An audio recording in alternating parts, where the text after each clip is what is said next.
Good morning, my dear students, and welcome back to our physics class. Okay, so in the last class, we have discussed about how the rainbows have formed and what is the cause of formation of rainbow and what is dispersion, how it happens, like that things. Okay, and one more thing, where we stopped, we stopped in atmospheric refraction, right? So, what is atmospheric refraction? Atmospheric refraction means, the refraction of light by Earth's atmosphere, right? So that is atmospheric refraction. Okay, so atmospheric refraction.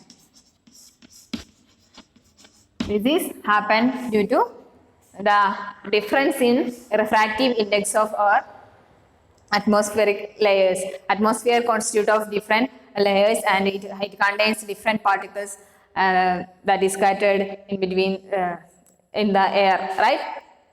Okay, so atmosphere have many particles and many layers and the environment is continuously changing. The atmosphere is continuously changing, right? Okay, so the atmosphere have particles which are having different refractive index. So there should be a continuous refraction happens when the light falls through this atmosphere, right?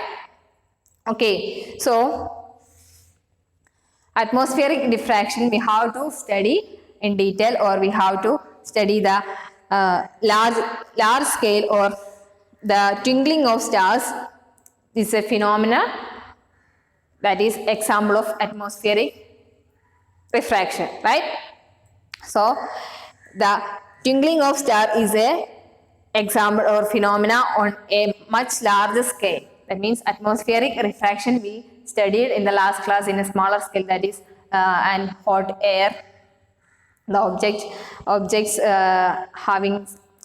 might have observed some apparent positions of the object when we viewed through a hot air, right?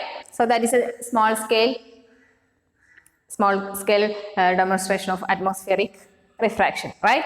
So now the twinkling of star is a large scale or much larger scale example of atmospheric refraction. Okay, so how does twinkling of stars happen?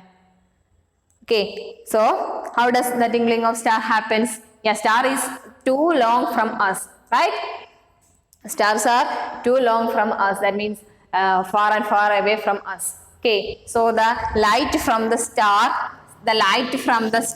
have to reach us, right?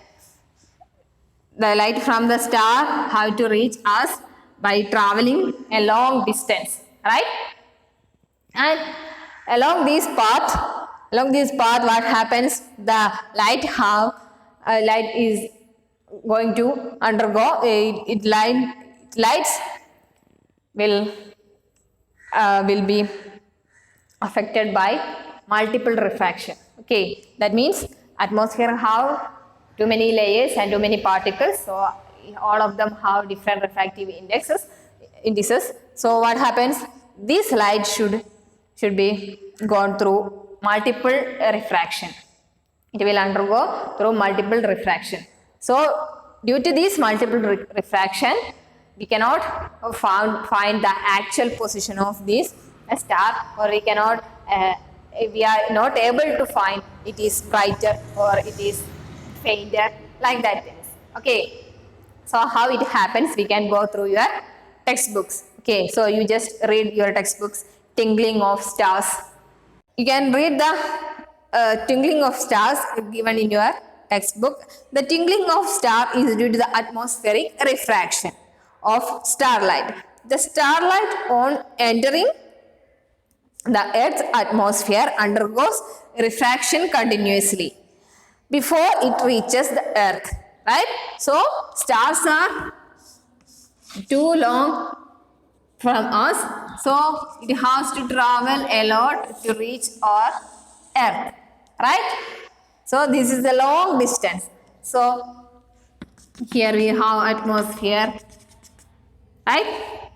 Okay, and What happens?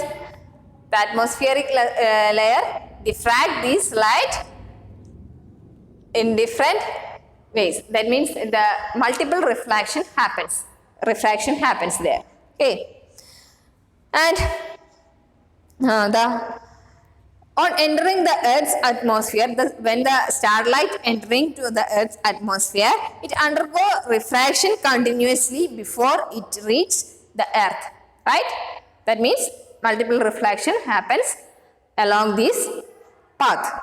Okay, and the atmospheric refraction occur in a medium of gradually changing refractive index. That we have already known that refractive index of these atmospheric layers are different, right? And atmosphere have different particles, and all these particles may be having different refractive index values. Okay, so since the atmosphere bends starlight towards the normal, that means the air has a lesser refractive index than other particles. Okay, so when a light entering from this entering to the earth, what happens? Actually, the star is here and it has to travel to reach our eye like this, and but refraction happens means there should be a bending, right? So the starlight bends towards the normal. That means higher refractive index will cause the light to bend towards the normal. Okay, that is when light enter from a rarer medium to a denser medium, it bends towards the normal, right? Okay, so the star appears.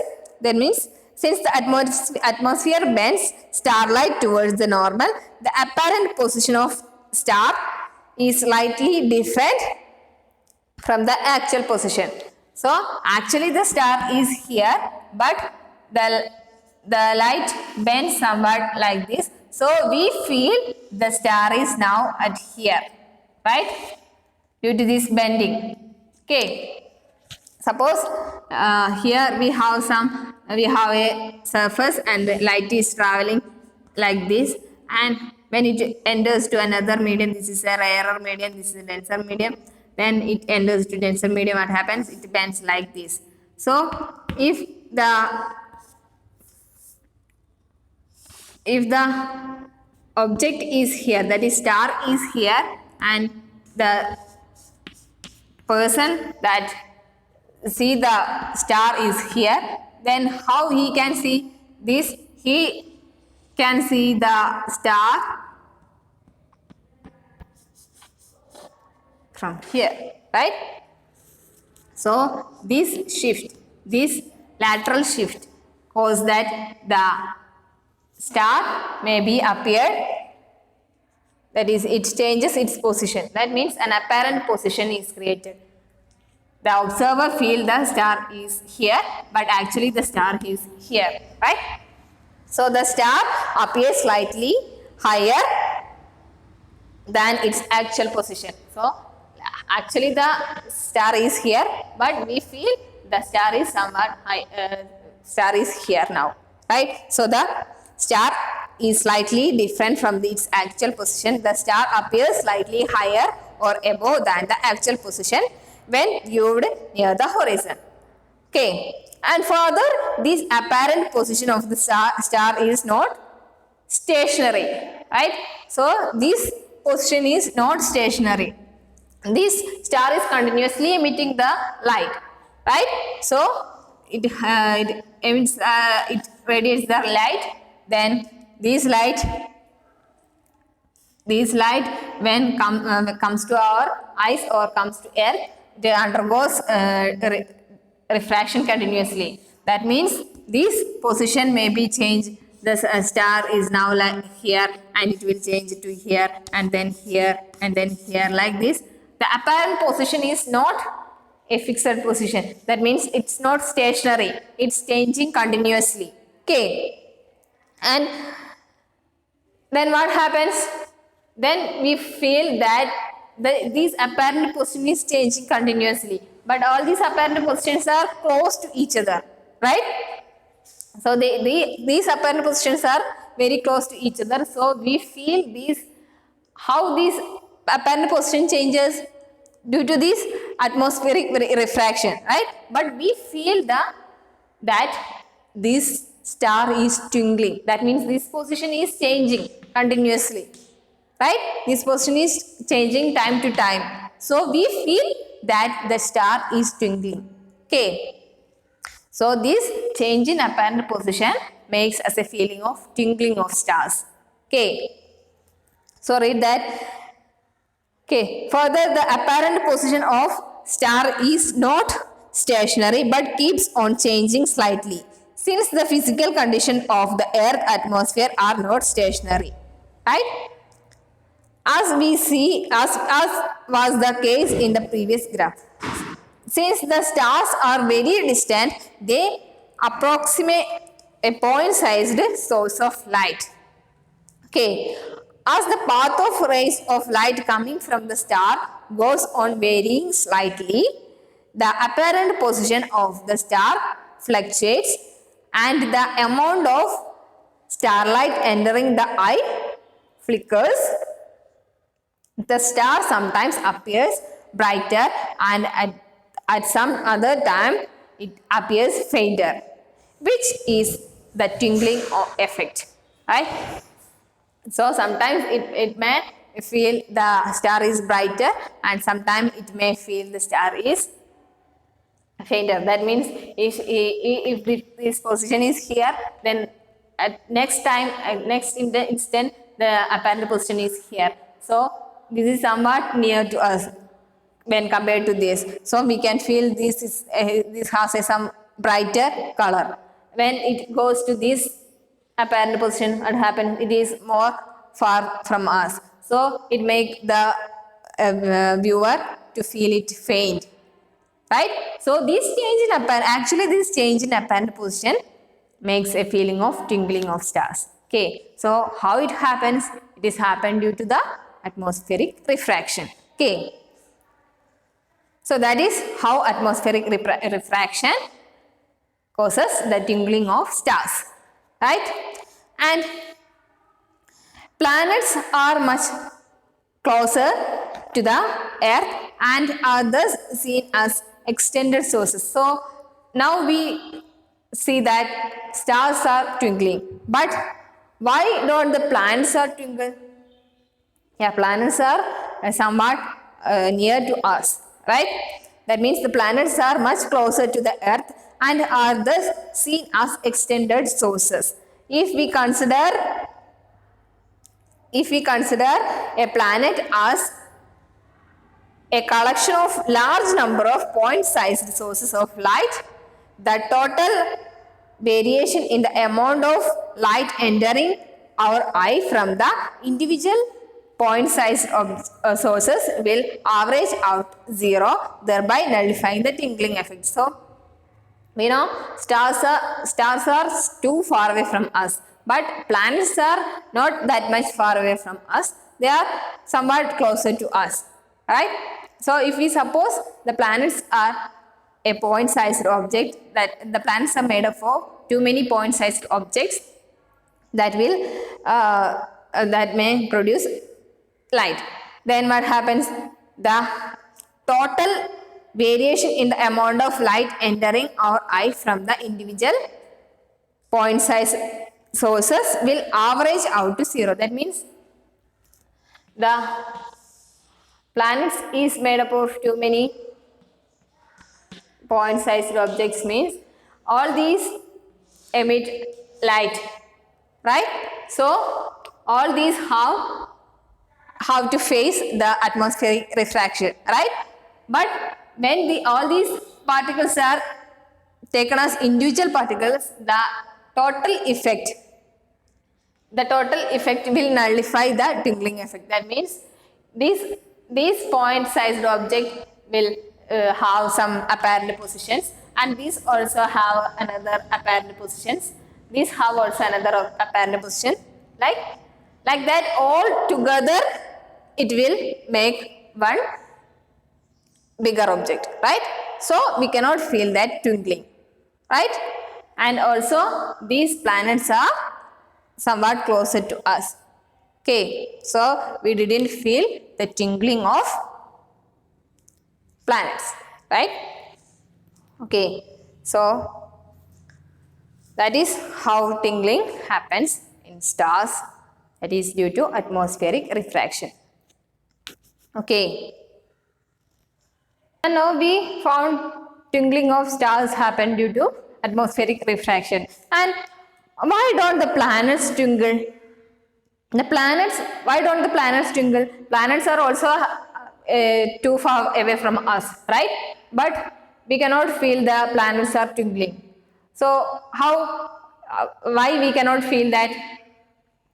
That is, the planets are much closer to the Earth and are thus seen as extended sources. So planets are, when compared to stars, planets are much closer to our Earth.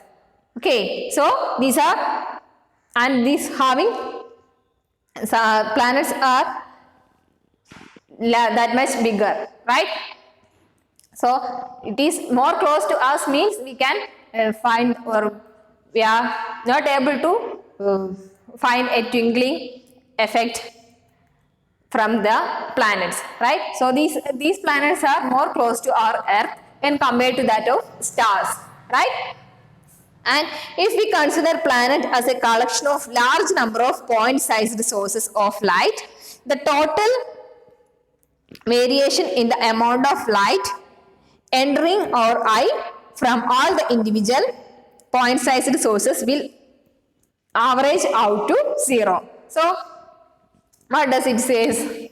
These planets have a large mass, and when we found that, or when we consider this large planet planet is a collection of too many point-sized sources of light. That means it is made up of too many point-sized sources of light, right? Okay, so we consider this is a collection of too many point-sized sources of light. So what happens? Light appears to come from where more than one point. That means if light travels to the Earth, here we have here is our Earth, right? So from this planet, the light travels to our Earth. Okay, one person is seeing this. That means the light coming from too many sources, right? Okay, so the light coming from too many sources. So what happens? The dimming effect of that means if we feel this point-sized object, just like that of stars, if it is here, it should have a apparent position here, and the observer feel the star is at here, and at next instant then the star should be here. That means the apparent position will change, and we feel sometimes it is dimmed, or sometimes it will be brighter than actually, right? So like that, when we take this point-sized object, we consider the whole planet as planet is composed of too many small point-sized light sources. So light from this point-sized source, what happens? If we feel this is dim, or this having a brighter light, and this have a dim light, what we feel? This dimness is this dimness is nullified with the brightness of this point size, and then these have another dim light, and these have some brighter source. That means all these effect together nullify the total effect. That is here it is given that the total variation of the amount of light entering our eye. That means sometimes we feel it is dim in light, but at the same time another light source, it is made up of large light source, right? Another light source feel like that it is more brighter in light, right? Okay, so that means all these effects together nullify the tingling effect. Okay, so read that again. If we consider the planet as a collection of large number of point-sized sources of light, so large number of point-sized sources of light, what happens? The total variation in the amount of light entering. Total variation in the amount of light entering. So these light enters like this. There should be a variation happens, and we feel this is this source here. Okay, so now read the again. If we consider a planet as a collection of large number of point-sized sources of light, the total variation in the amount of light entering to our eye from all the individual sources, what happens, will average out to 0, thereby nullifying the effect of tingling, right? That means this point source, light source will give a light like this, it will scatter or it will diffract like this. So the observer will actually feel this point-sized object here, but also here another point-sized light source is here. Actually here another point-sized light source is here. So if it feels like dim and it feels brighter, but this dim feeling nullified by this brightness. Okay, so this is how all these point-sized light sources together constitute it as a whole. The planet as a whole, we cannot feel it is tingling, right? That means we cannot find any apparent positions. That means there are too many point-sized light sources. So each nullify the other's effect. Okay.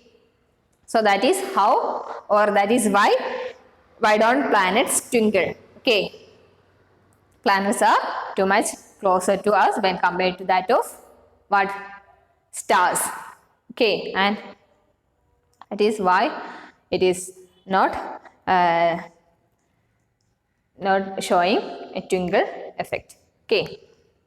So that is, now we studied what are atmospheric refraction, right? That one more example is given in your textbooks that shows how the atmospheric refraction comes into play. Okay, so what are they? The advanced sunrise and delayed sunset. That means earlier sunrise and delayed sunset. What it says? The sun is visible to us about 2 minutes before the actual sunrise. So sunrise is shown by the sun in the morning. Then we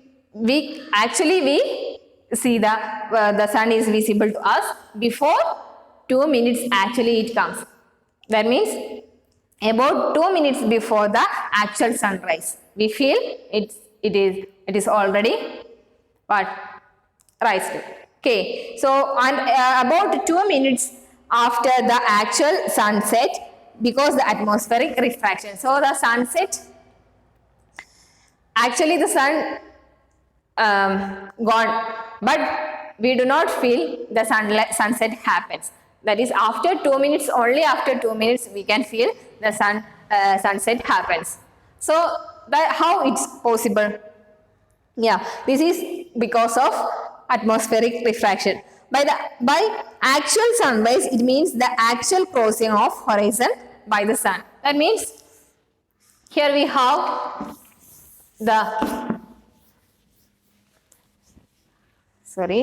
here we have our earth, right? Okay, and atmosphere is around us. Okay, and here, suppose here the horizon, and when we consider it is sunrise, that means the sun is above the horizon, right? So this is what? Sunrise. And sunset we means that the sun is settled down under horizon, right? If sun is here, that means this is sunset. Okay, and this is sunrise. Okay, and but by the actual sunrise, we mean the actual crossing of horizon by the sun. Okay. So suppose here is an observer. Here, observer is the observer seeing the sunset means at the sun. Now the sun is below the horizon, under the horizon. That means sunset happens. But the rays from this sun goes like this and diffracted some angle. Diffraction happens. Okay, there should be a change in the direction of this motion. This sunlight have some bending, right? Okay. So when this sunlight passes through this air or this atmosphere, it undergoes multiple refraction. It undergoes multiple refraction. Okay, multiple refraction. And what happens then? Yeah, actually the observer see like this. This is the observer's line of sight. Okay, so the observer feels the sun is here. Actually the sun is here.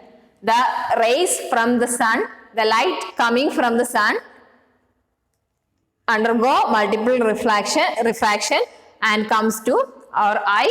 Then we feel that it is coming from here. That means now actually the sun is below this horizon. That means under the horizon. But we feel the sun is above the horizon. That means it's not what the sunset not happened. That means the sun is now above this horizon. Okay, that is why we cannot feel or we feel sunset happen after 2 minutes. That means if the sun is too below this horizon, then only we feel the sun is now here. That means sunset happened, right? Okay. So after 2 minutes only we feel sunset happened. Just like this sunrise also we feel only or we feel advanced sunrise. That means about 2 minutes before we feel sun is coming, right? Okay, so read your textbooks again. By the actual sunrise we mean the actual crossing of the horizon by the sun, right? Okay, and shows the actual apparent position of the sun with respect to the horizon. And the time difference between the actual sunset and the apparent sunset about 2 minutes. So actual sunset and apparent position will have the difference of 2 minutes. Okay. So here is the apparent position, but here is the actual position. Okay. So this having a difference of 2 minutes. Okay. So apparent fluttering of the sun's disk at sunrise and sunset is also due to the phenomenon of atmospheric refraction. Okay. So this is about atmospheric refraction. Okay, hope you clear what is atmospheric refraction, how it happens. That is the different layers of atmosphere have different refractive index, so that the light will undergo continuous refraction. Okay. So because of these continuous refraction, we feel the objects not at its actual position, it has some apparent position, right? So due to that, twinkling of stars happen and earlier sunrise and delayed sunset happens. Okay. So this is all about atmospheric refraction. And now we have to study scattering of light, and scattering of light causes the color of sky, that is our sky has a blue color, right? And color of sun at sunrise and sunset, the sun, when the sun is rising up, it has a dark, or it has some bright red color, and also when the time of sunset is also having bright red color. Okay, so how it possible? So that is because of scattering of light. Okay, so this scattering of light and the phenomenon comes under scattering of light, we will study in the next class. Okay, so today we are going to end up with this, that is atmospheric refraction. Okay, so if you have any doubt, you can ask me, and you try to do, or you should read your textbooks thoroughly. Okay, all the informations are given in your textbooks clearly. Okay, so keep doing or keep reading your textbook.